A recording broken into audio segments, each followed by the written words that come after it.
타락스토리 40장 여호와의 보복과 가인에게 해두신 표시. 첫 번째 챕터 성경에서 가르치는 보복법 1. 가인에게 동정표를 주는 번역.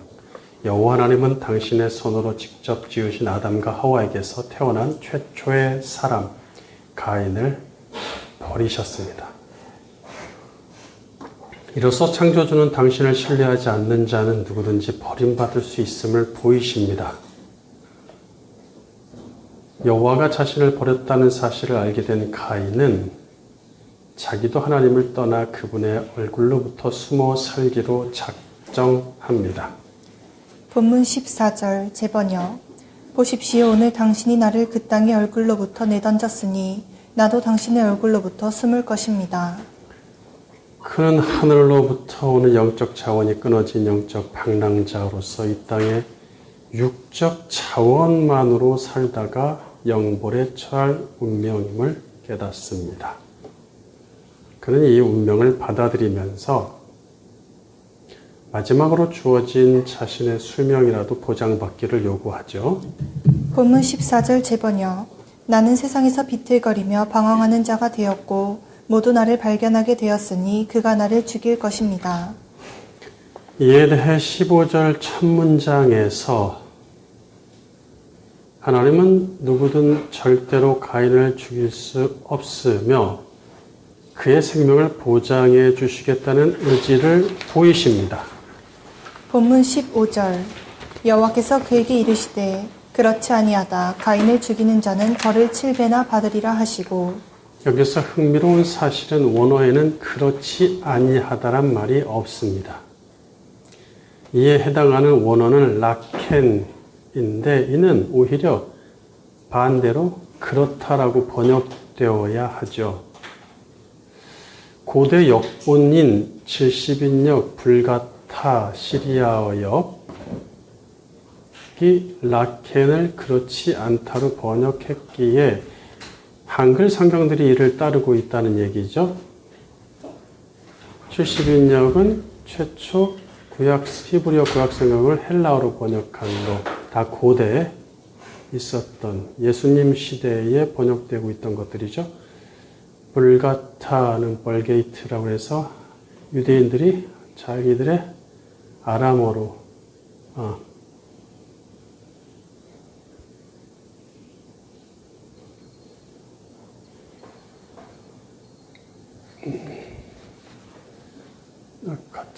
갑자기 라틴어로, 로마에서 라틴어로 번역된 것이고, 그 다음에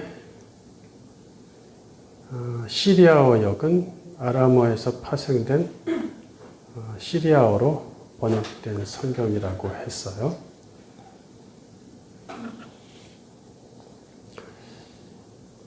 자, 위 구절에서 결과적으로 보면 가인의 목숨을 보장하셨으므로 결국 보장한 거죠. 얘기를 하자면 고대 역본들은 문맥적 흐름에 따라 그렇지 않다란 말을 추가해도 된다고 생각했던 것 같습니다.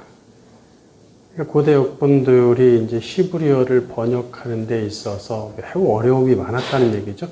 지금은 이렇게 문법이 체계화되고 뭔가 많은 시스템들을 갖추고 있지만 그 당시에는 그렇지 않았기 때문에 어려웠단 말이에요.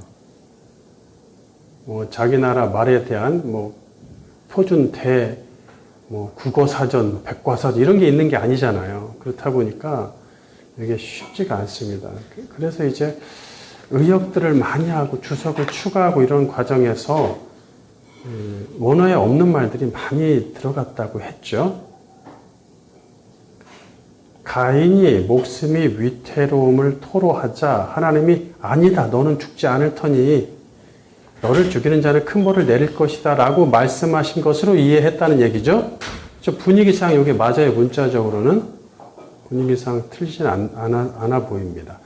그렇지 않다를 그러니까 없음에도 부정문을 집어넣을 정도로 확실히 너는 죽지 않는다를 강조하신 이런 거. 그렇지 않다는 직관적인 표현이죠. 직관적인 부정은 하나님이 절대로 가인을 죽게 내버려 두시지 않는다는 강한 의지를 느끼게 만듭니다. 이는 14절의 번역부터 잘못되어서 빚어진 결과죠. 14절 번역이 무엇이 문제인지, 가인이 무엇을 토로했는지에 대해서 지난 시간에 자세히 배웠단 말이에요.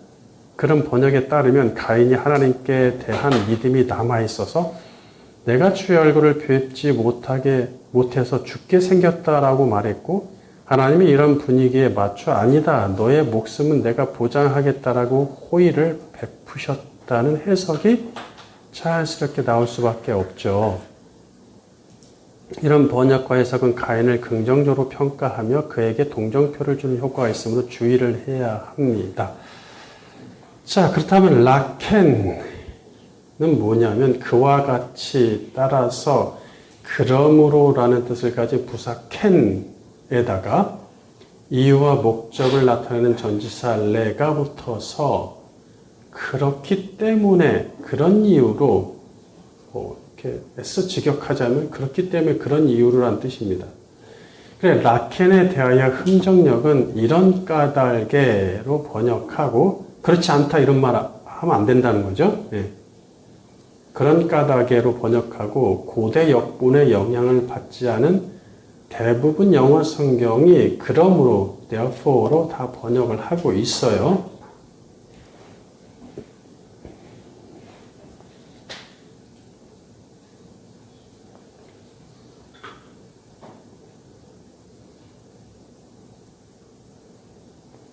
그러니까 벌을 7배나 받으리라 해서 벌을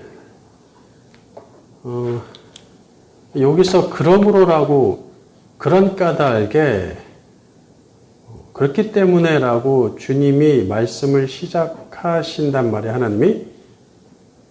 그러니까 그거는 무슨 의미예요? 앞에서 가인이 한 얘기를 그대로 받아들이는 거죠. 가인이 뭐 잘 받아들였고 자기 나름대로 해석했는데 그것이 틀린 해석은 아니죠. 틀린 해석은 아닌데 자기가 이제 자기 의지를 덧붙였죠.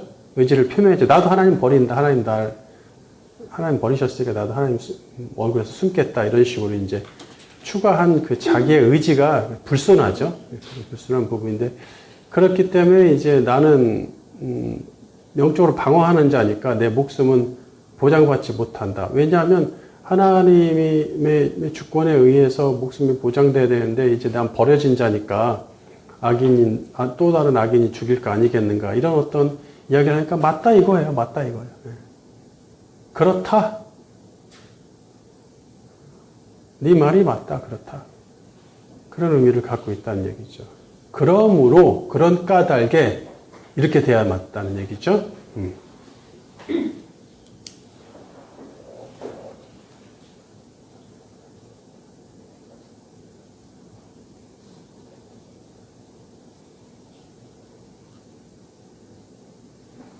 벌을 7배나 받으리라 해서 벌을 받다는 원어로 낙함인데 복수, 보복하다라는 뜻입니다. 또 안갚음하다, 원한을 풀다. 그냥 대표적으로 보복이라고 할게요. 동사 낙함의 명사형은 보복, 안갚음을 뜻한 낙함이 있고 네카마가 있어요. 낙함은 남성형이고 네카마는 여성형이에요. 자, 이 모두 낙함 동사와 또 명사, 남성 명사 낙함, 여성 명사 네카마를 모두 그냥 편의상 낙함의 보복이라고 칭하겠습니다. 낙함의 보복. 잘못했으니 벌을 받는다는 말과 보복을 받는다는 말은 그 의미상 차이가 있어요.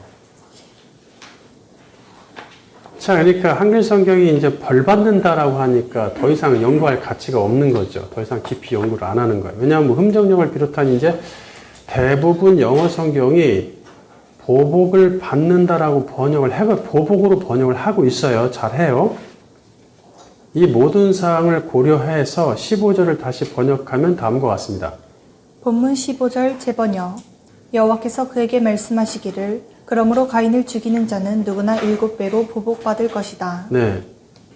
각주 64번, 각주 63으로 갈까요? 흠정역을 보면 주께서 그에게 이르시되 113페이지 흠정역에 보면 각주 63번 이런 까닭에 누구든지 가인을 죽이는 자는 7배로 보복을 받으리라.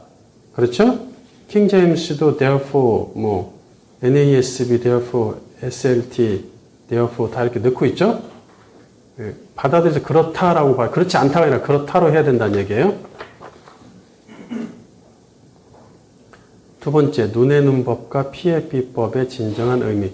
7배로 벌 받는다고 하면 가인을 죽이지 못하게 하시려고 엄중한 벌을 제시하셨다고 생각이 되죠? 딱 봐도. 그러니까 이로써 가인을 죽인 자는 큰 벌 받는구만. 뭐 못 죽이겠네? 이러고 지나간단 말이에요. 큰 벌을 받을 터이니 죽이지 말라는 식으로 이해하고 그냥 지나가게 된다는 얘기죠. 그건 뭐 하나님 말씀에 뭐 어긋나는 거니까 벌 받는 거겠지 이러고 지나간다. 그러나 보복을 받는다고 하면 이야기가 달라진다는 얘기죠. 이는 가인이 죽이는 문제가 단순히 벌이 아니라 하나님의 보복 차원임을 말해줍니다. 그렇게 되면 성경에서 말하는 보복의 원칙을 알아야 할 과제가 주어집니다. 자, 인류 역사가 시작되자마자 이런 어떤 죄, 보복, 살인, 뭐 죽음 이런 단어들이 그냥 막 쏟아진단 말이에요. 그러니까 우리는 성경의 이야기와 성경을 가지고 매우 기분 좋고 어떤 위로의 이야기만 자꾸 들어버릇해서 이런 말들을 못 봤을 터인데 강단에서 이런 단어들 이런 걸 잘 얘기 안 하잖아요. 그렇지만 성경은 시작하자마자 이런 단어들로 쏟아진다는 얘기예요. 그러니까 우리는 이것을 매우 신중하게 다 살펴야 됩니다. 기분 나쁘고 부정적인 단어라 할지라도 그렇게 골라서 보면 안 되고 다 봐야 돼요. 다 봐야 돼요. 성경에서 말하는 보복의 원칙을 알아야 할 과제가 우리한테 주어지죠? 보복, 이게 뭔 보복이 갑자기 나오냐 벌써부터 이렇게 생각을 하게 되는 것이죠. 우리는 보통 보복이라고 하면 율법에 명시된 이에는 이, 눈에는 눈, 피에는 피로 갚으라는 말씀을 떠올린단 말이에요.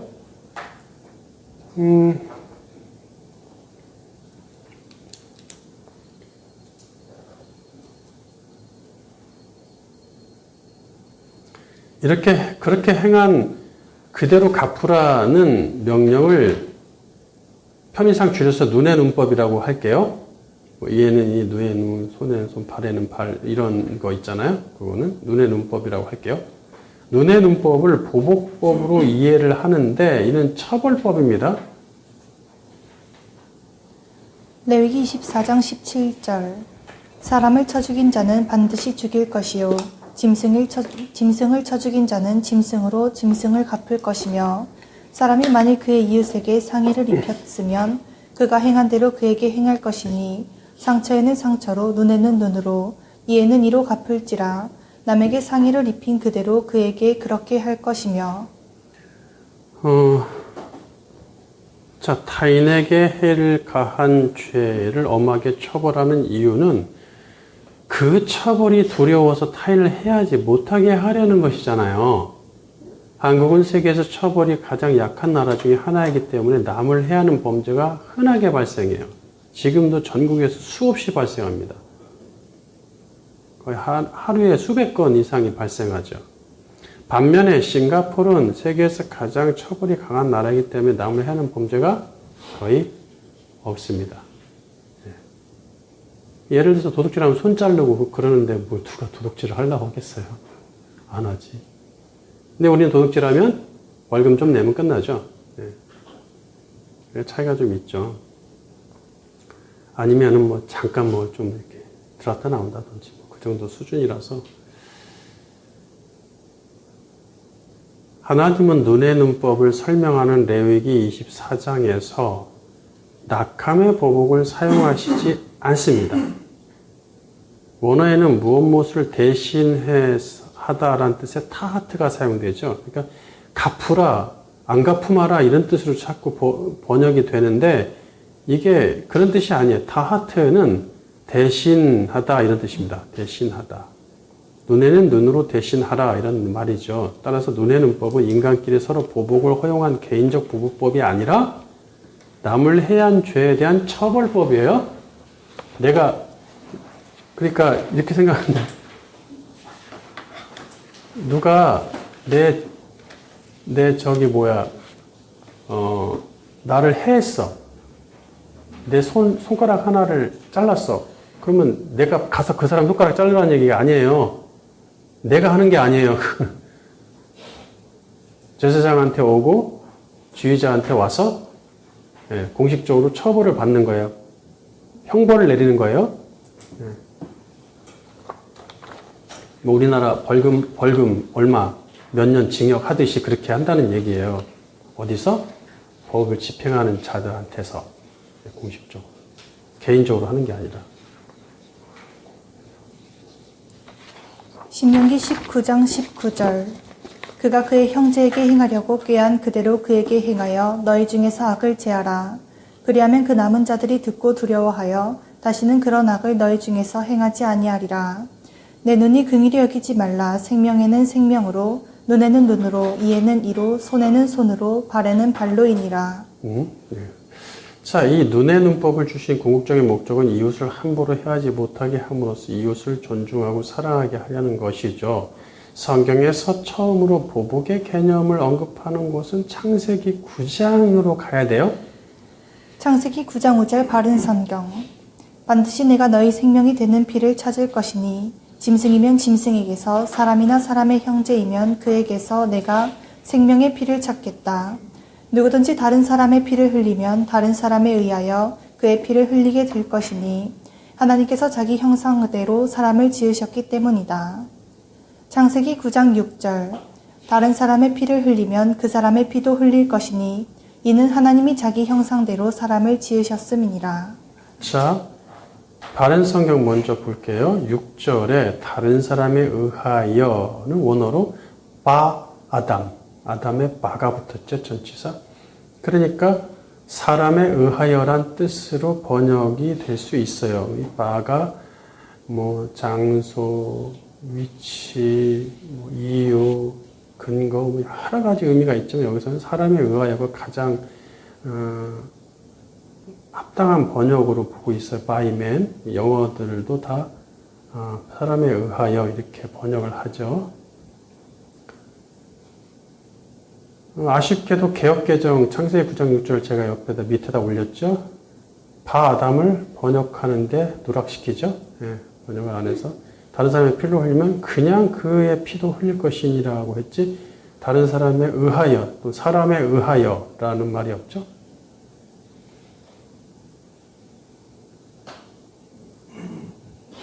사람의 피를 흘린 자는 사람에 의하여 피를 흘리게 된다는 것이죠. 하나님 반드시 생명의 피를 찾으신다 하셨고 하나님이 직접 이 땅에 내려와서 죽이십니까?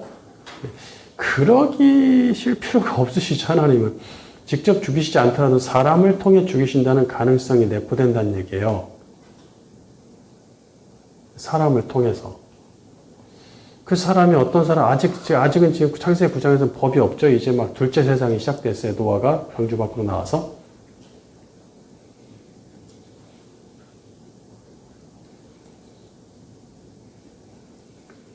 하나님이 반드시 생명의 피를 찾으신다고 하셨고 직접 죽이시지 않더라도 사람을 통해 죽이신다는 가능성이 내포되어 있는데 이것을 편의상 피의 법이라고 칭할게요.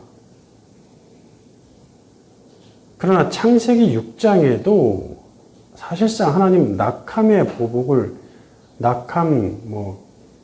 네카마, 동사, 명사, 낙함 이런 걸 사용을 하시지 않는단 말이에요. 그 대신 찾다라는 뜻의 나라쉬를 사용하십니다. 나라쉬. 내 생명에 대한 피를 반드시 찾겠다. 피를 흘린 자에게 생명의 피를 찾겠다. 나라쉬. 요구하겠다. 하나님이 반드시 생명의 피에 대해 찾으신다는 피의 비법은 개인적 보복을 허락하신다는 뜻이 아니라 보복이 하나님의 것이라는 뜻이 내포된다는 얘기예요. 누가 찾는다고요? 하나님, 내가 찾겠다라고 하셨잖아요. 그러니까 사람이 보복하려고 찾지 않아도 된다는 얘기예요. 하나님이 하신다는 얘기죠. 물론 하나님, 사람을 통해서 하니까 그 사람 입장에서는 보복을 할 수도 있겠죠. 그러면 하나님이 사람을 통해서 하실 때 시흥에서 무슨 피를 흘린 사건이 일어났는데 저기 아프리카에 어떤 사람이 와서 관계도 없는 사람이 와서 보복할까요? 그렇게는 안 하신다는 얘기죠. 분명히 누군가 죽었으면 그 친족들이 있을 테니까 그들이 억울해 하겠죠. 그래서 그를 통해서 피를 찾으실 수 있죠. 그러니까 그 사람 입장에서는 보복의 의미가 담긴 건 사실이에요. 하지만 여기서 그렇게 가버리면 안 되고 결과만 보지 말고 동기를 보자는 거죠. 취지. 그건 뭐죠? 하나님이 피를 찾으신다는 얘기예요. 하나님이 하신다. 세 번째, 고엘, 환속자, 속량자, 대속자. 보복은 약속의 땅에 6곳에 도피성을 지정해 두시고 도피성 제도를 명하실 때 언급이 되죠.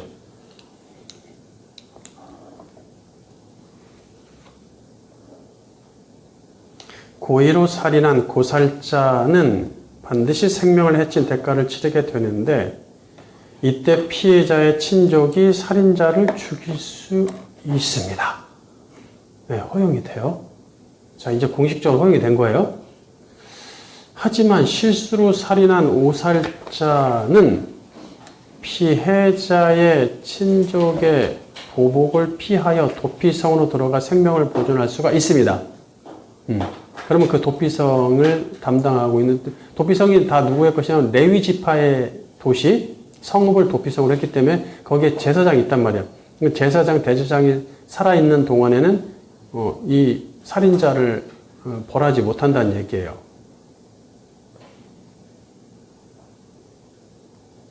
그리고 있다가 그 대제사장이 죽으면 이제 사면돼서 나올 수 있다는 얘기죠. 그럼 못 죽여요. 보복을 못 해요. 민수기 35장 11절 바른 성경.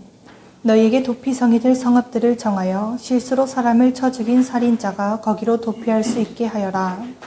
그 성읍들은 너희에게 복수하려는 자를 피할 도피처가 되어 살인자가 재판받기 위해 회중 앞에 설 때까지 죽지 않게 하려는 것이다. 20절. 만일 미워하여 사람을 밀쳐 죽이거나 혹은 숨어 있다가 무언가 던져 죽이거나 혹은 적대감 때문에 손으로 그를 쳐서 죽였으면 죽인 자는 반드시 죽여야 할 것이다. 그는 살인자니 피를 복수하려는 사람이 그 살인자를 만날 때 죽일 수 있다. 친족이 죽이겠죠? 공식적으로 개인적 보복을 허용하시는 도피성 제도에서도 하나님은 낙함의 보복이란 단어를 사용하시지 않습니다. 자, 그 대신 되찾다, 속량하다, 몸값을 지불하다, 대속하다란 뜻의 가알을 사용하십니다. 이게 이제 본질적으로 이 가알은 되찾는 의미를 갖고 있어요. 되찾다. 거기서 이제 파생된 이 뜻이 이렇게 되긴 되는데, 복수하려는 자, 보복하려는 사람, 뭐 이런 식으로 한글 성경이 번역을 하죠. 그것은 이 가알의 분사형, 어떤 동사의 분사형이 되면 사람을 의미할 때가 있다고 그랬어요. 히브리어서는. 그래서 분사형 고엘로서 되찾는 자, 속량하는 자를 뜻합니다.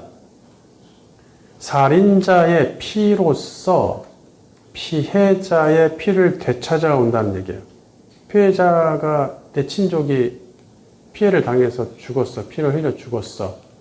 그러면 그 피가 억울하니까 되찾아와야 되죠? 누구한테? 살인자를 죽임으로써 피를 되찾아온다는 얘기예요.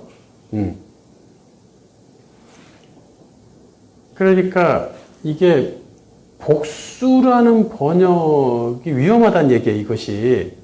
그런 의미도 있을 수 있어요. 왜냐하면 피해자의 피를 되찾는 과정에서, 물론 피해자의 피를 되찾는 과정에서 살인자를 죽임으로써 보복의 결과가 나타났죠? 네, 보복의 결과가 나타났어요. 아까 창세기 9장에서 얘기했던 것이 이제 법제화, 규칙화되고 있단 말이에요. 그래서 보복의 결과가 나타납니다. 하지만 이 제도는 행위의 결과보다 취지에 초점을 맞춰야 하기에 결과만 보고 보복하는 자, 복수하는 자로 의역할 수 없다는 얘기예요. 그렇게 의역할 수도 있지만 좀 신중해져야 된다고 생각이 됩니다.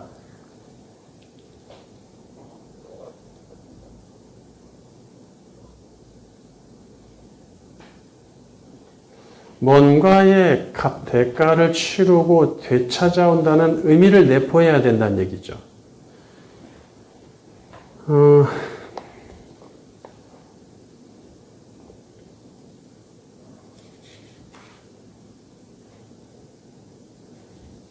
자, 각주 66번에 보면 민수기 35장에서 도피성 얘기할 때 대부분 영어 성경이 고해를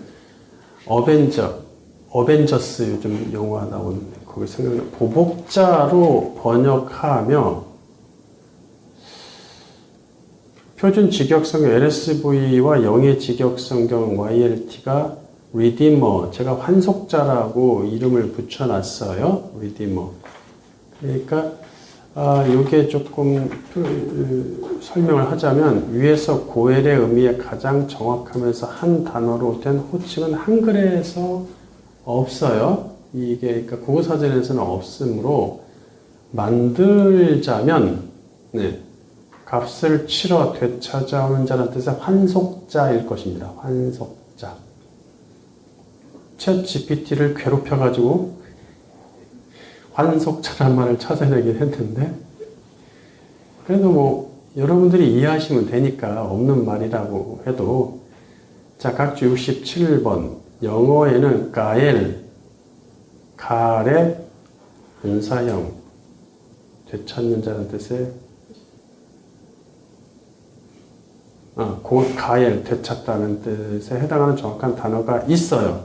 리딤이라는 단어가 있어요. 리딤. 근데 이거의 이제 고엘은 리디머가 되겠죠? 리디머가 되죠. 그 리디머는 찾는 자뿐 아니라 기독교에서 속량자, 대속자라는 호칭으로 예수 그리스도에게 적용되는 전문 용어가 됩니다. 영어로 리디머가. 리디머 하면 딱 예수님 이렇게 연결이 되는 종교 용어로 이제 정착됐는데 그 한국어에도 이제 뭐 대속자 이렇게 얘기가 되긴 하죠. 그렇지만 여기서 이제 그 말을 하기가 조금 그러니까 이제 제가 환속자라고 했는데 이는 되찾다, 돌이킨다라는 뜻의 환자와 값을 치른다는 뜻의 속전을 치르자, 값을 하다 뭐 이런 뜻이죠. 옛날에 그러니까 어떤 죄에 대해서 값을 치르는 것을 돈으로 값을 치른다든지 이런 거 오늘날 보석금 같은 거가 될 수 있을까요? 그런 식의 속자거든요. 그래서 환속자. 이후 결론에서 도피성 제도의 취지를 암시하시는 단어를 쓰시는데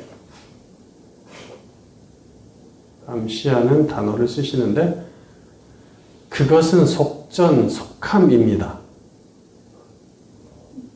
결국에 도피성 제도는 생명은 생명, 피는 피로 대신 값을 치러야 한다는 환속의 의미를 강조하고 있어요. 31절 고의로 살인죄를 범한 살인자는 생명의 속전을 받지 말고 반드시 죽일 것이며 또 도피성에 피한 자는 대제사장이 죽기 전에는 속전을 받고 그의 땅으로 돌아가 거주하게 하지 말 것이니라. 너희는 너희가 거주하는 땅을 더럽히지 말라. 피는 땅을 더럽히나니 피 흘림을 받은 땅은 그 피를 흘리게 한 자의 피가 아니면 속함을 받을 수 없느니라. 이게 무슨 말이냐면 속전이라는 것은 죗값을 얘기하는데 그걸 이제 돈으로 오늘날 보석금처럼 이렇게 생각을 해서 돈을 주면은 이제 죄를 면해주는 거잖아요. 근데 다른 건 되는데 살인한 거에 대해서는 속전이 적용 안 된다 이런 얘기예요.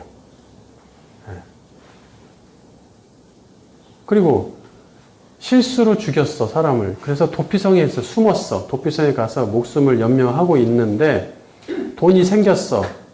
그러니까 그 돈으로 대신해서 나는 살인죄를 면하겠다. 이것도 안 됩니다. 아무리 실수로 살인하더라도.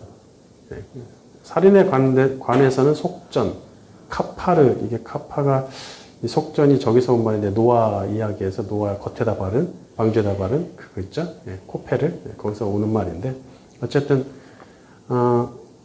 속함, 속한다는 말이 도피성제도의 결론으로 나온다는 얘기예요. 그래서 복수하려는 사람 고엘을 관속자 또는 뭐 속량자, 그러니까 대속자, 속량자 이렇게 하면 뉘앙스가 뭔가를 구원해야만 하는 느낌이 드는데, 그렇죠? 근데 여기서 이 사람은 친족으로서 자기 친족이 죽은 거를 복수하려고 하는 사람이니까, 보복하려는 사람이니까, 피 흘리려고 온 사람인데, 죽이려고 온 사람인데, 그에게 속량자, 대속자라는 명칭이 좀 그렇잖아요? 그래서 이제 여기서 복수하려는 자, 이렇게 의역이 됐는데, 그렇게 하지 말고 차라리 환속자 또는 되찾는 자 하든지, 한 단어가 없으면 좀 어렵더라도, 피를 되찾는 자가 이런 식으로 하든지. 좀 어려운가요? 이후 고엘은 값을 치르고 잃어버린 권리. 자, 이제 확장돼요. 사람, 땅을 법적으로 되찾아오는 행위나 그런 의무를 진 사람을 칭하죠. 가난하여 자신을 팔아 노예가 되거나 밭이나 기업을 잃었을 경우 진족 중에 고엘이 되어 대신값을 지불하고 그 고난을 되찾아 준다는 얘기예요. 그러니까 신용불량자가 되거나 망하는 사람은 없죠. 좋은 나라죠. 그런 좋은 나라가 어째 참. 이는 친족을 어려움에서 그 값을 대신 지불하고 구해주는 것이므로 비로소 이때는 속량자, 대속자로 칭할 수 있죠. 충분히 칭할 수 있어요. 자, 각주 68번 밑으로 내려가셔서 속량은 바칠 속에 어지를 양자를 써서 바치다는 속이 뭔지 아시죠? 죄인에 대한 값을 얘기하는 거죠. 그거를 바친다는 거. 몸값을 받고 노비의 신분을 풀어주어서 양민이 되게 하던 이를 말한다. 그렇죠? 굉장히 어진 일이기 때문에 어질 양자를 썼네. 기독교에서는 예수가 십자가에 못 박힘으로써 인류의 죄를 대신 씻어 구원한 일을 말하죠. 그 다음에 대속은 대신할 대자에 바칠 속자를 써서 남의 죄를 대신하여 벌을 받거나 속죄함을 의미합니다. 자, 그러니까 여기서 고엘은 이제 값을 치르고 잃어버린 권리나 사람 땅을 이렇게 되찾아주는 그런 은혜로운 행위에 대해서 속량자, 대속자라고 칭할 수 있는 분위기가 됐어요. 그럼에도 한글 성경은 그렇게 안 하고 설명을 추가하여 고엘을 기업 모를 자라고 의역을 해놨어요. 룻기 4장 13절. 이에 보아스가 룻을 맞이하여 아내로 삼고 그에게 들어갔더니 여호와께서 그에게 임신하게 하심으로 그가 아들을 낳은지라. 여인들이 나오미에게 이르되 찬송할지로다. 여호와께서 오늘 내게 기업 물을 자가 없게 하지 아니하셨도다. 이 아이의 이름이 이스라엘 중에 유명하게 되기를 원하노라. 네, 룻기의 주제는 시어머니한테 잘하면 복 받는다가 아니라 기업 물을 자인데 사실 이게 고엘이에요. 고엘. 가엘의 분사형으로 사람 고엘인데 속량자 대속자의 의미가 있다는 얘기예요. 기업 모를 자는 매우 좀 설명적인 어떤 의역이 너무 심하게 됐지만 아마도 기독교에서 속량자 대속자라는 호칭은 오직 예수 그리스도에게만 적용하려고 다른 사람에게 적용하기를 회피한 것 같습니다. 그러다 보니까 이제 이런 설명하는 말이 나온 거죠. 기업 모를 자.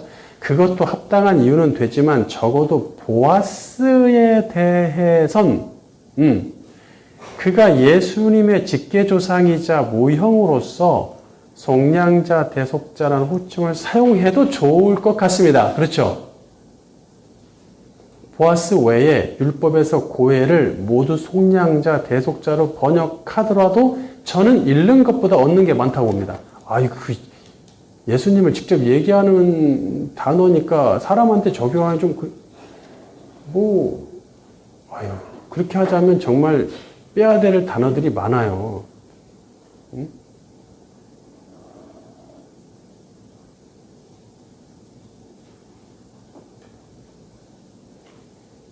왜냐하면 그 고엘들이 모두 예수님을 설명함으로 고엘에 관한 모든 구절에서 그리스도에 대한 지식을 습득할 수 있기 때문이죠. 차라리 그냥 속량자 대속자로 했으면 좋겠어요. 아주 일괄되게. 자, 다행히 욥기서에서는 속량자 대속자라는 호칭을 단 한 번 사용을 하네요. 욥기 19장 25절 내가 알기에는 나의 대속자가 살아계시니 마침내 그가 땅 위에 서실 것이라. 내 가죽의 벗김을 당한 뒤에도 내가 육체 밖에서 하나님을 보리라. 내가 그를 보리니 내 눈으로 그를 보기를 낯선 사람처럼 하지 않을 것이라. 내 마음이 초조하구나. 나의 대속자. 는 원어로 고알리, 고엘에다가 리 붙었죠? 고알리인데 고엘의 1인칭 단수형입니다. 그러니까 이 욥이 고알리를 찾는다. 욥은 극단적 고통 속에서 죄로 인해 대가를 치르는 인생을 속량하러 오실 그리스도가 유일한 고엘이라고 결론을 지었기 때문이겠죠. 친구들, 가장 친하다는 믿는 친구들한테도 정죄받고 그냥 그게 사는 거가 아닌 형태를 보고 정죄하고 있고 싸우고 논쟁을 해야 아무 의미가 없고 더 괴롭기만 하고 죽고 싶은데 죽지도 못하고 그런 상황에서 이 모든 걸 해결할 수 있는 분은 그분이구나. 그 고알리께서 오셔야 되겠어. 나의 고알리시오. 나의 대속자시오. 나의 고엘이시오. 이제 성경에서 고엘은 보복자보다는 환속자의 개념으로 설명되어야 함이 분명해졌죠. 그러므로 도피성 제도는 개인적 보복을 가르치기보다 하나님의 피해 비법에 따라 사람을 함부로 해치지 말라는 생명의 존중, 소중함을 가르치고 있습니다. 두 번째 챕터 여호와의 보복 1. 낙함의 보복은 오직 하나님의 영역이다. 그렇다면 성경에서 낙함의 보복은 어느 경우에 사용할까요? 성경에서 낙함은 34번 사용되는데 하나님이 보복하신다는 구절에서 사용이 됩니다. 성경에서 보복법은 인간끼리 서로 보복을 허용한 인간의 보복법이 아니라 하나님이 보복하신다는 하나님의 보복법을 가르친다는 얘기죠. 그러기에 오히려 개인적 보복을 금지하십니다. 레위기 19장 18절 바른 성경. 너는 보복하지 말며 내 백성의 자녀에게 앙심을 품지 말고 내 이웃을 내 자신과 같이 사랑하여라. 나는 여호와이다. 보복은 인간의 영역이 아니고 명백한 하나님의 영역이기에 사람은 보복할 자격이 없어요. 신명기 32장 35절 바른 성경. 복수와 보응은 내게 속한 것이다. 그들의 발이 실족할 때가 있다. 재난의 날이 가까우며 그들에게 당한 일들이 빠를 것이다. 41절. 내가 번쩍이는 나의 칼을 갈고 내 손으로 심판을 잡으면 내 원수들에게 보복하며 나를 미워하는 자들에게 보응하겠다. 보복하는 자는 보복할 때 상대방을 정죄하고 그 죄로 처벌합니다. 그러나 인간은 정죄의 권한이 없다는 얘기죠. 죄에 대한 처벌의 권한도 없어요. 오직 하나님만이 정죄와 처벌의 권한을 가지고 계십니다. 바울도 신명기 32장 35절 위에 이 글을 가지고 와서 보복하지 말라고 경고하죠. 로마서 12장 19절. 내 사랑하는 자들아 너희가 친히 원수를 갚지 말고 하나님의 진노하심에 맡기라. 기록되었으되 원수 갚는 것이 내게 있으니 내가 갚으리라고 주께서 말씀하시니라. 이스라엘은 하나님께 불순종하고 악인의 길을 갔기 때문에 하나님의 보복의 대상이 되어 멸망하죠. 보복의 대상은 선천적 악인뿐 아니라 배교한 신자들, 우상이나 재물과 하나님을 겸하여 섬긴 자도 해당될 수 있습니다. 때로는 하나님이 이스라엘 백성에게 보복을 명하실 때가 있는데 이는 사람을 통해서 악인을 보복하시는 것입니다. 네가 알아서 네가 보복해가 아니에요. 사람을 통해서 하나님의 보복하시는 하나님의 보복.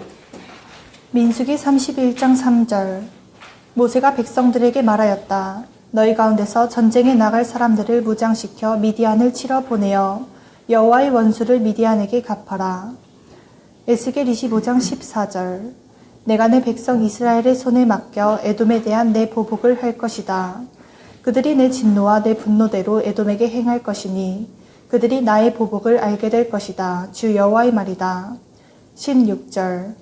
그러므로 주 여호와가 이같이 말한다. 보아라, 내가 블레셋 사람들에게 내 손을 뻗어 그렛 사람들을 끊어버리고 바닷가에 남은 자들을 진멸하겠다. 내가 그들에게 분노의 징벌로 큰 보복을 행하겠으나 내가 그들에게 보복할 때 그들은 내가 여호와인 것을 알 것이다. 위에서 네카마는 대부분 여호와의 보복을 나의 보복으로 칭하심으로써 당신의 보복을 강조하십니다. 악을 심판하시는 보복이 구약시대에는 물리적인 전쟁이나 죽음으로 나타나는데 이것은 모두 하나님의 심판들이죠. 나훔 1장 2절. 여호와는 질투하시며 보복하시는 하나님이시라. 여호와는 보복하시며 진노하시되 자기를 거스르는 자에게 여호와는 보복하시며 자기를 대적하는 자에게 진노를 품으시며. 구약 후기로 가면 완전한 보복이 이루어지는 특정한 날을 예고하시는데 곧 여호와의 날로서 보복의 날이자 보상의 날입니다. 이사야 34장 5절. 여호와의 칼이 하늘에서 족하게 마셨은즉 보라, 이것이 에돔 위에 내리며 진멸하시기로 한 백성 위에 내려 그를 심판할 것이라. 8절. 이것은 여호와께서 보복하시는 날이요 시온의 송사를 위하여 신원하시는 해라. 에돔의 시내들은 변하여 역청이 되고 그 티끌은 유황이 되고 그 땅은 불붙는 역청이 되며.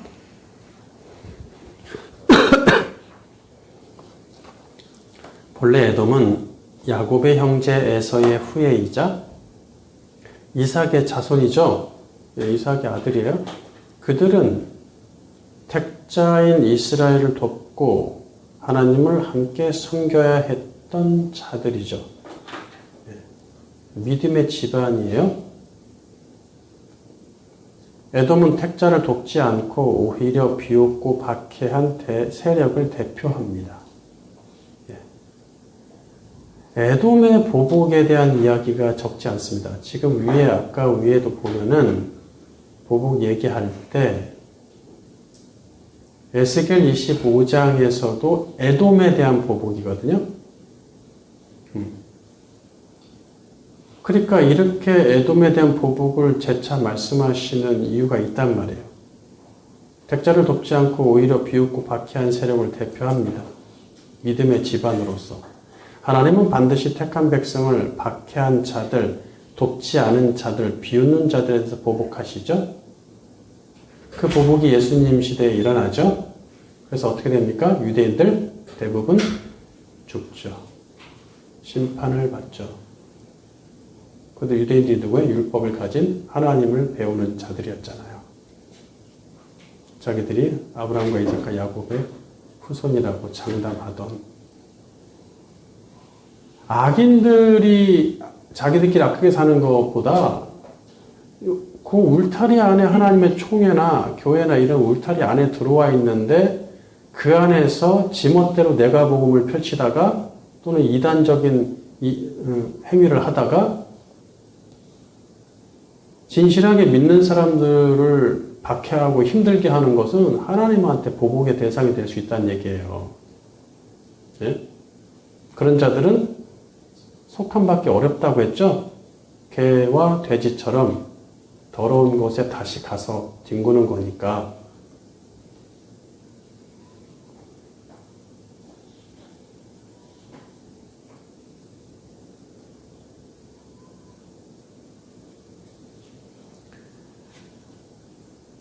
이 보복으로 악한 세력은 무서운 심판을 받습니다. 이 심판은 택한 백성 시온에겐 보상이 되겠죠. 신원하신다. 신원, 이게 이제 안갚음을 풀어준다는 얘기인데 신원하시는은 원어로 슐룸입니다. 슐룸. 이 슐룸은 긍정적 의미의 보상을 뜻하죠. 낙함이 심판으로 보복이라면, 심판의 보복이라면 슐룸은 구원의 보상이란 얘기예요. 심판의 보복, 구원의 보상. 여기서는 좀 둘 다 보복으로 하기보다 이제 개역개정은 신원이라는 말을 해서 다행이긴 한데 이거를 보복의 개념으로 또 번역을 슐룸까지도 보복으로 보복이 두 번, 보복의 날이 두 번 나오는 그런 번역들도 한글 성경에 있단 말이에요. 보상의 해다. 보복의 날, 보상의 해. 무엇에 대해서 보상하는 걸? 시온의 송사.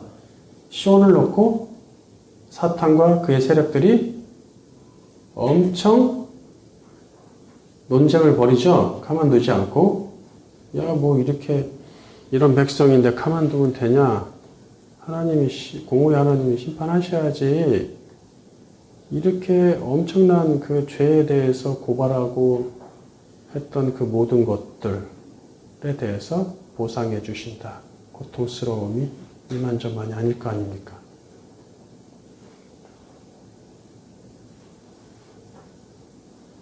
그래서 여호와의 날은 곧 심판의 날이자 구원의 날입니다. 여호와의 날의 보복과 보상을 위해 오시는 분은 바로 메시아죠. 이사야 35장 4절. 겁내는 자들에게 이르기를 굳세어라 두려워하지 말라. 보라 너희 하나님이 오사 보복하시며 갚아주실 것이라. 하나님이 오사 너희를 구하시리라 하라. 이사야 61장 1절. 주 여호와의 영이 내게 내리셨으니 이는 여호와께서 내게 기름을 부으사 가난한 자에게 아름다운 소식을 전하게 하려 하심이라. 나를 보내사 마음이 상한 자를 고치며 포로된 자에게 자유를 갇힌 자에게 노임을 선포하며 여호와의 은혜의 해와 우리 하나님의 보복의 날을 선포하여 모든 슬픈 자를 위로하되 무릇 시온에서 슬퍼하는 자에게 화관을 주어 그 죄를 대신하며 기쁨의 기름으로 그 슬픔을 대신하며 찬송의 옷으로 그 근심을 대신하시고 그들이 의의 나무 곧 여호와께서 심으신 그 영광을 나타낼 자라 일컬음을 받게 하려 하심이라. 예수 그리스도를 통해서 여호와의 보복이 온전히 실현되며 이때 진정한 구원과 심판이 확정됩니다. 그러므로 낙함의 보복은 개인적인 보복도 아니고 인간의 영역이 아닌 오직 하늘의 영역이며 구속사의 중요한 방편입니다. 자, 이런 분위기로 가인에게 하신 말씀을 이해하셔야 돼요. 세게 벌레를 테니까 가인 죽이면 안 돼? 이런 수준으로 그냥 지나가면 안 된다는 얘기예요. 두 번째, 신적 보복, 하나님의 완전한 보복. 본문에서 최초로 여호와의 보복, 즉 낙함의 보복이 제시되었단 말이죠. 가인을 죽인 자는 7배로 보복을 받는다고 하십니다. 다른 집안의 살인사건에 대하여 대신 보복하겠다는 사람은 없겠죠. 자기가 상관없는 사람을 자기가 복수하겠다고 하겠습니까? 자기 친족이 억울하게 살해당했다면 이야기는 달라진다는 얘기예요. 그래서 도피성 제도에서 보복은 오직 살해당한 자의 친족에게 주어진 권한이 된다는 얘기죠.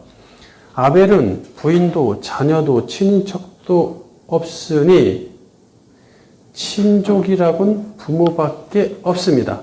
아담과 하와가 아들들 간의 살인사건에 끼어들어 아빠인 아담이 네가 내 둘째 아이 죽였어? 첫째 너도 죽어라. 이게 보복할 이유가 없죠. 살인자의 부모는 아무리 자기 자식 살인자도 자식입니다. 자식입니다. 자, 그런데도 가인은 아벨을 죽인 일에 보복을 당할까 두려워했죠. 이는 앞으로 세상에 하나님을 두려워하지 않는 악인들이 생겨날 것이고 그들에 의해 죽임당할 수도 있다는 계산을 했던 것입니다. 그 악인 중에 누군가 가인을 죽인다면 그 살인자에 대하여 가인의 친족이, 이제 가인이 죽임당했으니까 가인 친족이 생기죠? 좀 있으면 아내도 갖고 자식도 낳고 성도 구축하고 살잖아요. 그러니까 이제 거기에 있던 친족이 개인적 보복을 할 수 있겠죠. 예. 합법적으로 하겠죠. 분위기가 그렇잖아요. 그런데 가인을 죽인 살인자에 대하여 7배로 보복하신다고 하니 문제가 생겼어요. 자, 그러니까 그렇다고 살인자의 친족 6명을 더 죽여서 7배를 만들어야 할까요? 6배로 보복하신다는 건 뭐죠? 어차피 가인은 눈에 보이는 보복이 1배도 안 됐어. 2배, 1배도 안 됐죠? 자, 피해 피법에 따라서 가인을 죽어야 되죠? 안 죽였어. 피해법이 적용이 안 되고, 그리고 1배의 보복도 안 됐는데, 7배로 보복한다고 얘기하신단 말이에요? 그러면은, 가인을 죽인 살인자의 가족 6명을 더 죽여야 7명 죽인 거니까 보복이 7배가 되는 거 아니겠어요? 아니면 그 살인자를 눈에 보이는 누가 봐도 7배 수준으로 잔인하게 죽여야 될까요? 이게 무슨 의미? 살인자를 눈에 보이는 7배로 죽이는 보복은 의미가 없다는 얘기예요. 네. 살인자를 피해는 피법에 의해서 죽이면 그만이지, 7배가 뭐가 있겠어요? 10배, 7배 차이가 뭐냐는 거죠. 그냥 세게 벌 내린다. 그렇게 하면 아무것도 남는 게 없다니까요? 그러려면 100배라고 말씀하시지. 7배는 벌을 세게 내린다는 의미를 초월합니다. 치는 완전 수이고 하나님의 수이기 때문에 하나님이 주관하시는 피할 수 없는 완전한 신적 보복이자 형벌을 뜻합니다.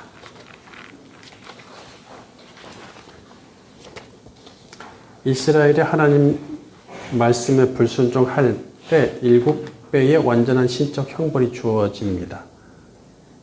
레위기 26장 14절 바른 성경. 그러나 만일 너희가 나에게 순종하지 않고 이 모든 명령들을 행하지 않으며 나의 규례들을 거절하고 너희 마음이 나의 법도들을 싫어하여 나의 모든 명령들을 행하지 않고 나의 언약을 어기면 17절. 내가 너희를 치리니 너희가 너희의 대적에게 패할 것이요 너희를 미워하는 자가 너희를 다스릴 것이며 너희를 쫓는 자가 없어도 도망하리라. 또 만일 너희가 그렇게까지 되어도 내게 청종하지 아니하면 너희의 죄로 말미암아 내가 너희를 7배나 더 징벌하리라. 21절. 만일 너희가 나를 거슬러 행하고 나를 즐겨 순종하지 않으면 내가 너희 죄대로 7배나 너희에게 재앙을 더하겠다. 23절. 만일 너희가 이렇게 되었어도 나의 고침을 받지 않고 나를 거슬러 행한다면 나 역시 너희를 대항하여 걷고 너희 죄들에 대해서도 7배로 너희를 칠 것이다. 내가 너희에게 칼을 가져가서 언약을 어긴 것에 대하여 보복할 것이다. 너희가 너희 성읍들로 모인다 해도 내가 너희 가운데 전염병을 보내겠고 너희를 대적의 손에 넘겨주겠다. 그러니까 하나님 말씀에 불순종하고 하나님 말씀 듣기 싫어하고 대우연하고 맨날 듣는 그 얘기, 맨날 같은 얘기만 하시고 지겹고 이런 생각하는 거지. 거절하고 마음에 싫어하고 지겹다는 얘기 한마디로. 그랬을 때 내가 너희를 치리라. 근데 그때 치는 수준이 거의 망한 거예요. 근데 그래도 말 안 들으면 또다시 7배를 친다. 남은 게 있어야 7배를 치지. 그리고서 또 말 안 들으면 7배를 친다. 뭘 남았어? 칠 게 남았나? 그리고 또 하나 하면 7배로 또 친다. 이게 진짜 무슨 말이나. 다 갈아서 가루를 만드시겠다는 것인가? 이게 도대체. 그렇죠? 그게 그렇게 계산이 되면 안 된다는 얘기겠죠. 눈에 보이는 식으로 계산이 될 수 없는 것이죠. 어떤 사람이든지 영적 존재든지 사탄까지도 여기에 관여할 수 없어요. 누구도 가인의 생명을 짧게 끝낸다든지 연장할 수 없이 가인의 목숨의 장단은 오직 하나님께 달려 있습니다. 그러니까 의인들이 참 크게 힘들었어요. 왜 저 아기는 하나님을 욕하고 우리를 괴롭히는데 저렇게 잘 먹고 잘 사나?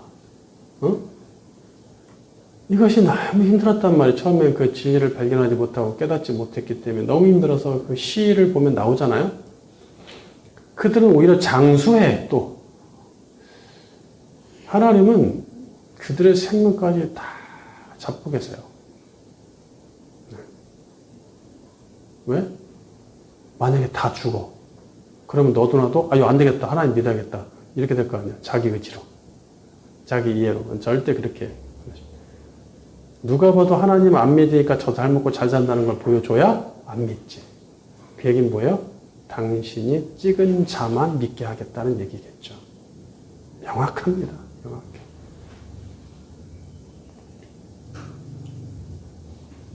하나님은 의인의 생명뿐 아니라 악인의 생명도 주관하십니다. 모든 살아있는 존재인 생물의 생명은 오직 하나님의 소관임으로 어떤 존재도 사단도 좌지우지할 수 없습니다. 욥기 12장 10절 모든 생물의 생명과 모든 사람의 육신의 목숨이 다 그의 손에 있느니라. 마태복음 10장 29절 참새 2마리가 한 아사리온에 팔리지 않느냐. 그러나 너희 아버지께서 허락하지 아니하시면 그 하나도 땅에 떨어지지 아니하리라. 너희는 참새보다 더 귀하지 아니하냐. 자, 참.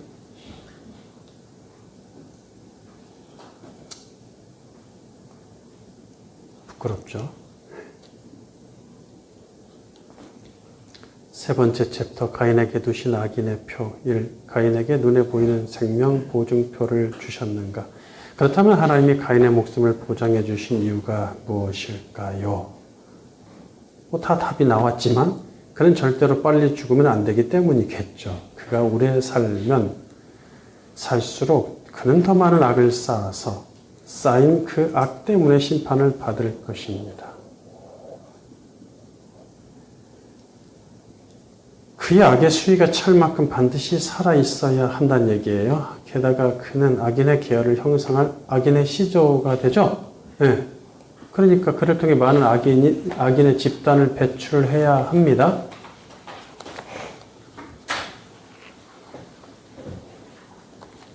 하나님은 이 땅에 악인을 가만두고 악인을 똑같이 같이 우리와 가게 하시는가? 그리스도의 푸른 계절이 와서 다 교인이 되고 예수 믿으면 얼마나 좋겠냐. 그럼 어떻게 됩니까? 의인이란 단어가 사라지겠죠? 고로 아름다운 구별이 사라지겠죠.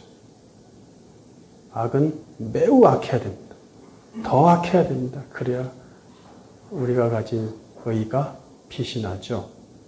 가인은 죽지 않고 끝까지 하나님 없이 살다 영원한 심판으로 들어가야 하니 그것이 지독한 형벌입니다. 그의 수명이 충분히 보장된다는 것은 기쁜 일이 아닌 매우 슬픈 일이죠. 그는 오래 살면 살수록 더 많은 악을 쌓을 것이기 때문에 그것은 은혜와 자비가 아닌 재앙 중 재앙입니다. 하나님은 당신의 완전한 심판을 위해서 악인을 끝까지 살려두신다는 이야기예요. 그러므로 가인의 목숨을 건드리면 그것은 곧 하나님께 대한 도전과 같기에 그는 하나님으로부터 신적 보복을 받게 됩니다. 그래서 15절 뒷문장에 그에게 죽이지 못하도록 생명 보증을 위한 표를 주셨다고 말해요. 본문 15절 가인에게 표를 주사 그를 만나는 모든 사람에게서 죽임을 면하게 하시니라. 자, 이제 감이 오시겠죠. 이 보복이 신적 보복이니 하나님의 소관인데 사람한테 뭘 보여줄 표가 필요한가 하는 의문이 생기죠, 이제. 그를 만나는 모든 사람, 만나는 원어로 마차인데 앞에서 나왔었어요. 14절에. 찾다 발견하다였죠.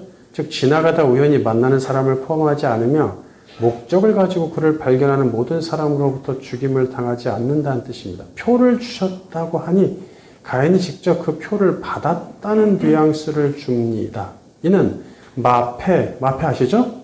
암행어사가 옛날에 가지고 다니던 마패처럼 어떤 증표나 증거가 될 물건을 받았다는 것입니다.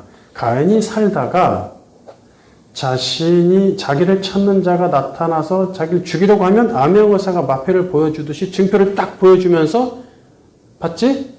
나 건드리지 마. 죽음을 면한다고 생각이 되죠. 지금 온 세상에 죄가 들어와서 세상이 이미 악에 물들고 있으며 아담들은 점점 더 악해질 것입니다.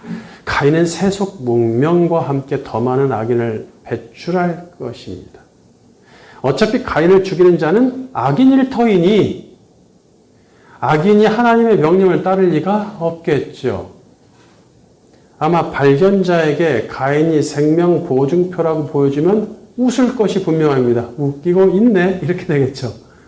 그들에게는 그런 증표는 무용지물입니다. 악인은 하나님이 직접 말씀해도 신뢰하지 않습니다. 가인에게 계속 대화를 하고 있는데도 불구하고요. 가인의 자세를 보십시오. 그러니까 악인은 하나님 직접 말을 해도 신뢰하지 않기 때문에 하나님이 주신 표는 더욱더 신뢰하지. 그런 표 나 10개 만들어서 갖고 다닐 수 있어. 표는 히브리어로 오트인데 징표, 징조란 뜻으로서 증거가 되는 표식이라는 의미를 내포합니다. 증거가 되는 표식이다. 주사, 그러니까 가인에게 표를 주사는 원어로 숨인데 두다, 설치하다, 지정하다란 뜻입니다. 그러니까 give, 주다, give의 개념이 아니에요. 그런 단어는 따로 있어요. 그런 단어들은 여러 개가 있는데 give의 개념이 아니다. 준다는 개념이 아니다. 그거를 좀 염두에 두셔야 됩니다. 그럼 뭐냐? set, put, setting 배우셨죠? 이는 setting, 그러니까 두다, 설치하다, 지정하다는 뜻인데 setting의 의미가 있는 나타누리 배웠죠? 그것보다 더 강한 세팅의 표현입니다. 그러니까 이게 원어적으로 보면 또 이걸 헬라어로 번역한 것을 보면 이렇게 끌로 파다, 이렇게 옛날에 돌이나 함석 같은 걸 끌로 파서 이렇게 문양을 만들고 글씨를 썼잖아요. 그런 것에서 나온단 말이에요. 표를 하다가.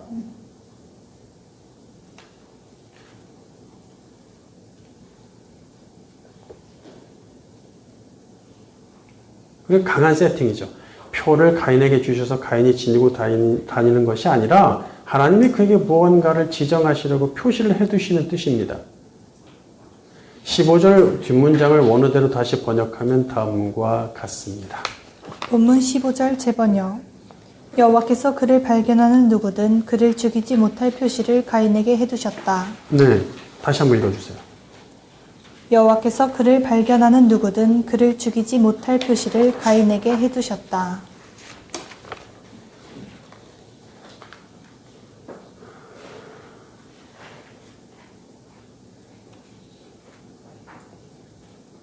이 눈에 보이지 않는 영적 표식.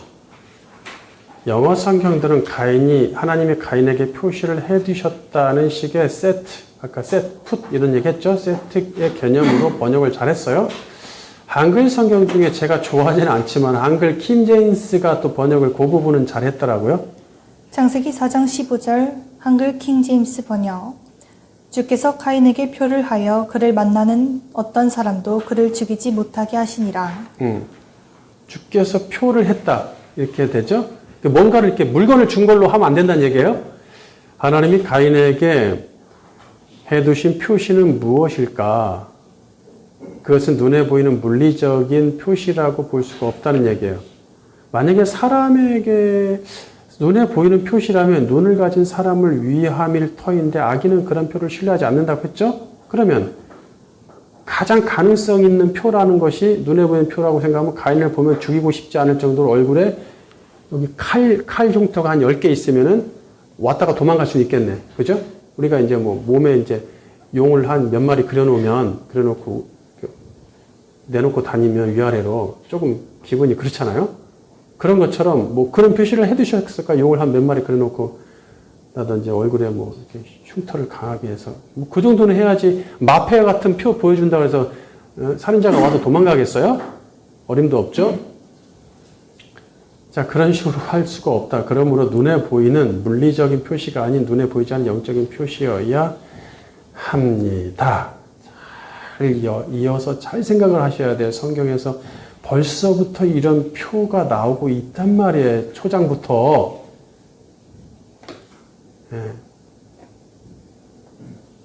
근데 이게 성경 맨 마지막에 결론이 나온단 말이죠. 영적인 표시는 육은 볼 수 없고 영들만 볼 수 있으니 영이신 삼위 하나님과 천사들과 사탄과 악령들만 볼 수 있습니다. 하나님 당신한테는 이런 표시가 필요합니까? 그냥 좀 쉽게 다 외우시겠죠. 세상에 몇십억, 몇백억의 의인이 있다 할지라도 다 외우시겠죠. 하나님은 표시를 꼭 해. 쟤 의인이었지? 쟤 악인이었나? 내가 표시를 했어야 되는데 빨리, 뭐 이러시진 않을 거 아니에요. 그분한테 표시가 필요하겠어요? 근데 보세요. 하나님은 뭘 줘? 증거를 되게 중요시 여기세요. 증거. 당신의 증거지만 곧 많은 영의 세력들이 있거든요. 사람보다 먼저 당신을 배반했던 그 못된 무리들이 있단 말이에요. 영적인 표시는 육은 볼 수 없고 영들만 볼 수 있으니 영이신 삼위 하나님과 천사들과 사탄과 악령들만 볼 수 있습니다. 그리고 주님 재림하시는 종말에 가서는 모든 육체는 없어지고 눈에 보이는 육의 세계도 사라지죠. 따라서 물리적인 마킹은 의미가 없어요. 몸에다 이렇게 해놔야 뭐예요? 근데 죽었어. 주님 오시기 전에 먼저 죽었어. 썩어서 없어졌어. 뭐 표시 다 없어졌잖아. 어떻게 할 거야?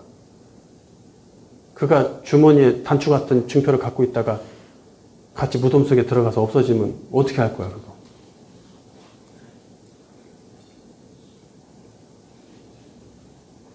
따라서 물리적인 마킹은 지워지거나 사라지지만 영적인 마킹은 절대로 없어지지 않습니다. 이 영적인 표시와 같은 이야기가 계시록에 등장합니다. 계시록 14장 9절 바른 성경. 세 번째 다른 천사가 그들을 따르며 큰 소리로 말하였다. 만일 누구든지 짐승과 그의 우상에게 경배하고 자신의 이마에나 손에 표를 받으면 그도 하나님의 진노의 포도주를 마실 것이니 이것은 하나님의 분노의 잔에 섞인 것이 없이 부은 것이다. 그는 거룩한 천사들 앞과 어린 양 앞에서 불과 유황으로 고통을 받을 것이다. 그들의 고통의 연기가 영원 무궁토록 올라갈 것이며 그 짐승과 그의 우상에게 경배하는 자들과 그의 이름의 표를 받는 자는 누구든지 밤낮으로 쉼을 얻지 못할 것이다. 네. 이 부분에 대해서 해석자들은 눈에 보이는 어떤 분명한 표식이나 베리칩 같은 인간의 육신이 구별할 수 있는 것이라고 주장해왔지. 지금까지 2000년 동안 주장했는데 다 불발됐어.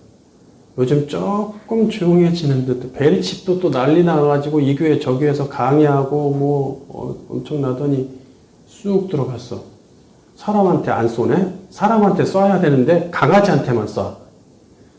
강아지 이렇게 표식 찍 하고 부저가 올리죠? 여기다가 뭐 이렇게 요만한 콩알 많은 거 집어넣어가지고 이름하고 소속 전화번호 있는 거. 새나게 이런 데 보면 나오잖아요. 그러니까 이제 그게 사람한테 다 퍼져야 되는데 다 퍼질 것 같이 하더니 안 넣네? 야, 이거 참 어떻게 하냐? 또 바코드 사람한테 이마에나 여기다 찍을 줄 알았더니 안 찍네? 물건에만 다 찍혀있네? 이거 어떡하지 이거? 그것이 또 666이고 짐승의 표라고 또 엄청났었어요. 한 40년, 40년 전부터. 부끄럽죠? 참나. 속지 마세요. 그런 거 아닙니다. 그런 눈에 보이는 표 아닙니다. 지금 과학이 발달해서 그런 눈에 보이는 거 안 해도 돼요. 요즘 아이폰 뭐예요? 완벽 인식. 중국 홍채. 뭐 이런 걸 다 끝나는데 뭘 그런 거 할 게 뭐가 있어요. 이제는 그런 것도 필요 없는 시대가 옵니다. 그런 것도 다 필요 없는 시대가 와요.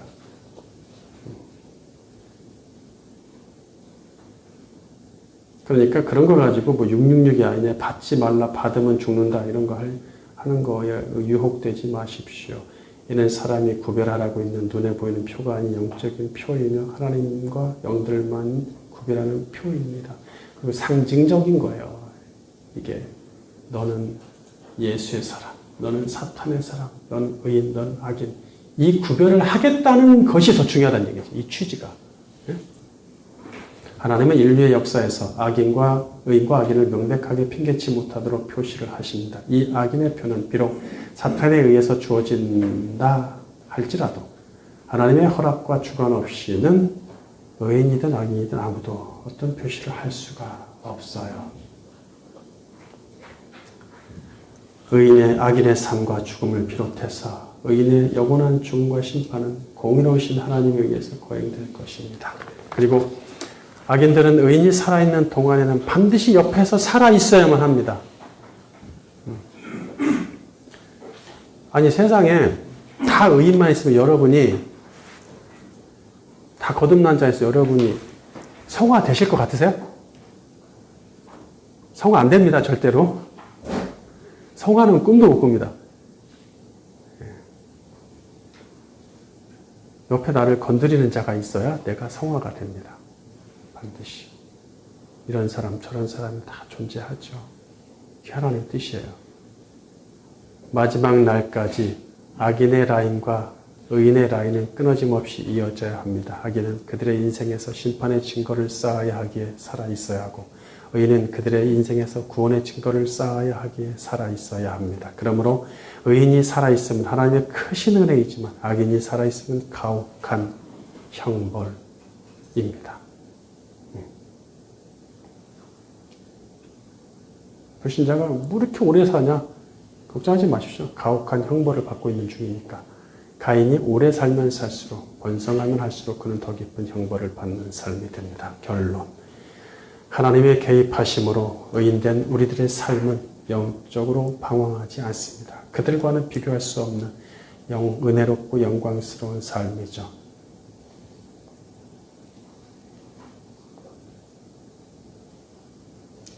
우리 목숨도 하나님께 달려있기에 살아있는 동안 그분의 보호와 간섭을 받습니다. 악인도 그러할진데 예?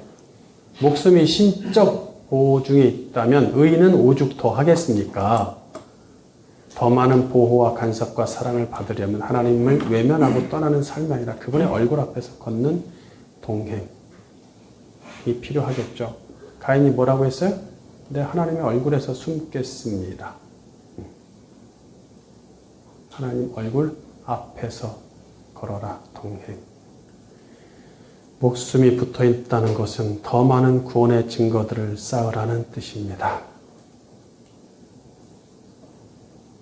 계시록 7장에 악인의 표가 아닌 또 다른 표를 받은 자들이 등장합니다. 계시록 7장 3절 새번역 성경. 우리가 우리 하나님의 종들의 이마에 도장을 찍을 때까지는 땅이나 바다나 나무들을 해하지 말아라. 13절. 그때 장로들 가운데 하나가 흰 두루마기를 입은 이 사람들은 누구이며 또 어디에서 왔습니까? 하고 나에게 물었습니다. 내가 장로님께서 잘 알고 계십니다. 하고 대답하였더니 그는 나에게 이렇게 말하였습니다. 이 사람들은 큰 환난을 겪어낸 사람들입니다. 그들은 어린 양이 흘리신 피에 자기들의 두루마기를 빨아서 희게 하였습니다. 최소한 받았다. 자, 도장을 찍었어요. 도장, 인은 헬라어로 스프라기죠. 라고 하는데 인으로 표시하다. 인을 찍다. 이게 이제 끌로 파는 그런 어떤 의미가 있죠. 악인들이 받은 표식은 심판받아 멸망할 악인이란 사탄의 도장이지만 의인들이 받은 표식은 구원해야 할 나의 소유라는 하나님의 도장입니다. 우리는 하나님의 소유의 표를 받은 자니 인생 속에서 많은 의인의 증거를 쌓아서 하나님이 기뻐하시는 복된 인생, 내가 오래 살려두기를 참 잘했구나 라고 하나님의 자랑스럽고 영광스러운 의인들이 되기를 주님의 이름으로 축원합니다.